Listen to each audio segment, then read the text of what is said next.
How are you streamers? Welcome to M-Stream. Narito na ang Tagalog breakdown ng pelikulang Pacific Rim. Ano-ano kaya ang mga detalye na nalagpasan mo sa pelikulang ito?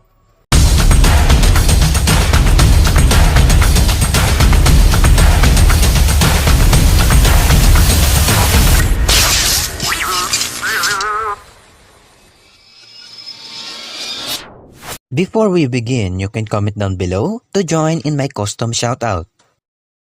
Napansin nyo ba ang ilan sa mga mistranslation sa ilang salita?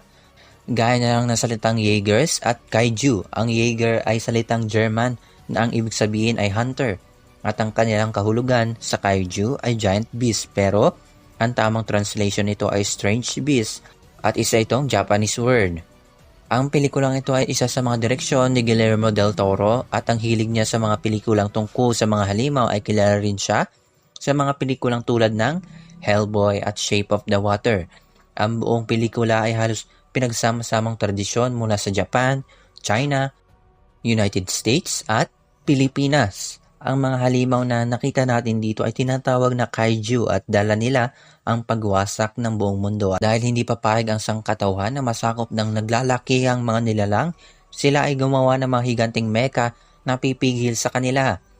Ang unang gumawa nito ay si Dr. Lars Gottlieb at makalipas ang ilang atake, nagawa nila ang kauna-unahang Jaeger na si Brawler Yukon. Sinundan ito nila Gypsy Danger, Cherno Alpha at Striker Eureka. Ang mga Jaegers ay nakokontrol sa pamamagitan ng mga galaw at lakas ng kanilang mga test pilot.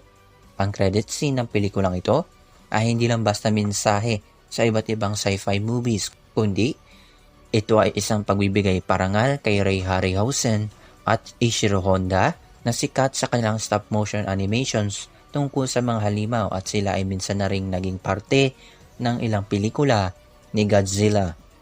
At yan ang ilan sa mga detalye at mensaheng nakita ko sa pelikulang ito. Ano kaya ang gusto mong pag-usapan natin sa susunod? Comment mo lang dyan sa baba. Huwag kalimutan mag-iwan ng like, subscribe my channel, smash that bell. For M-Stream, see you next time.